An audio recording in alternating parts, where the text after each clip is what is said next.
exploring the ideas of W.G. Simpson on aristocracy, society, and the nature of civilization. When people talk about the phrase, "which way Western man," it's often with a touch of irony. But this expression originates from a serious and controversial source, a 1,000-page philosophical tome by William Gailey Simpson, whose ideas delve deeply into societal structure, the role of religion, and the need for an aristocracy. An exploration of W.G. Simpson's views on society, equality, and the role of elites. The importance of religion in society. Simpson believed that religion is foundational to any civilization. For him, it's not just a spiritual framework but the core that gives a people its purpose and direction. He asserts that all enduring cultures are deeply rooted in religious values, which shape their goals and provide a pathway for achieving them.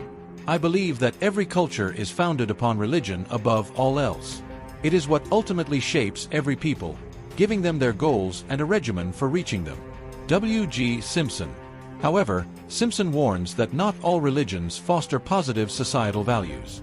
He argues that religion can either uplift a civilization or contribute to its decline. A religion, it is true, may be eugenic or dysgenic. It may instill values that make for higher life, or it may poison life and drag it down to sickness, meanness, and death. W.G. Simpson. Aristocracy as the ideal society. One of Simpson's central arguments is his belief in aristocracy. He views aristocracy as the natural and essential structure for any healthy society. According to him, it is only through a society of elites, those he considers to be superior in character and ability, that a culture can reach its peak. History, as I read it, supports my conviction that aristocracy is the form of a great people's life that tends to take in its period of health. W.G. Simpson. Human society is always, whether it will or not, aristocratic by its very essence, to the extreme that it is a society in the measure that it is aristocratic, and ceases to be such when it ceases to be aristocratic. W.G. Simpson. Simpson believes that true aristocracy doesn't derive from wealth or lineage alone, but from a demonstrated strength of character and capability. He suggests that the most fitting aristocracy would come from the warrior class, individuals who are disciplined, resilient, and committed to higher ideals.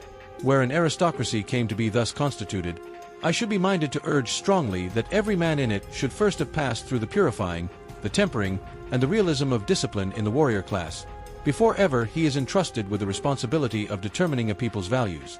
W.G. Simpson. Critique of democracy. For Simpson, democracy is not a sign of progress but rather a symptom of societal decay. He argues that when a civilization turns to democracy, it reveals a deep sickness within, a sign that the society's strength and vitality are fading. Democracy appears only when its vitality has begun to break, and the very advent of democracy is a symptom of its sickness. W.G. Simpson. He goes further to claim that democracy rejects quality in favor of quantity, putting power into the hands of the masses rather than those he views as the most qualified to lead.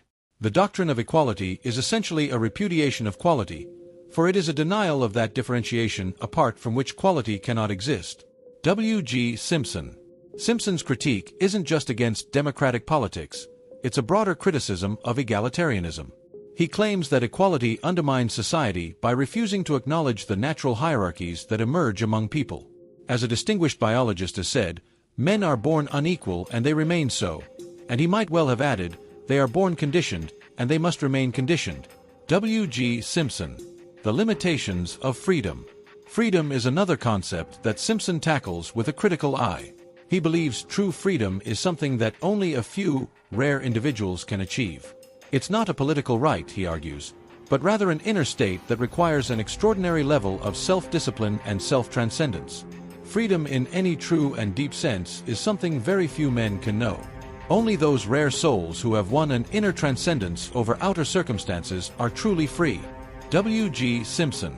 For Simpson, societal freedom isn't something that can be guaranteed or even deserved by everyone. He argues that real power and freedom are only respected when they're earned through strength and discipline.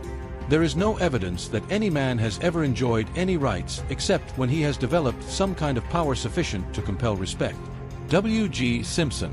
Defining the true aristocrat. Simpson's ideal aristocrat isn't just a political leader but someone embodying self-respect, nobility, and natural authority. He describes the true aristocrat as someone who commands respect without needing to demand it, whose presence alone asserts his superiority. The true aristocrat is always a superior animal.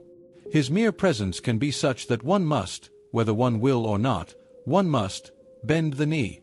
W.G. Simpson.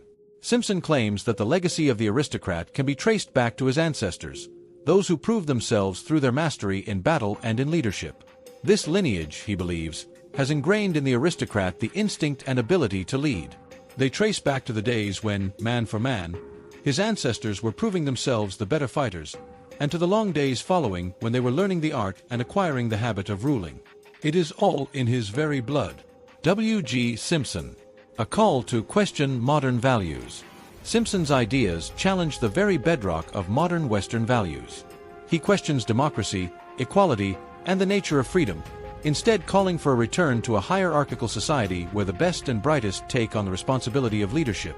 Simpson believes that a society rooted in strength and discipline, guided by an aristocracy, is the only way for civilization to thrive. Agree or disagree, his work continues to spark debate and reflection on the ideals we hold today. Thanks for watching. If you found this video insightful, remember to like, subscribe, and hit the notification bell for more deep dives into philosophy, history, and societal structure. Let us know in the comments. Do you agree with Simpson's views? What do you think about the idea of aristocracy versus democracy?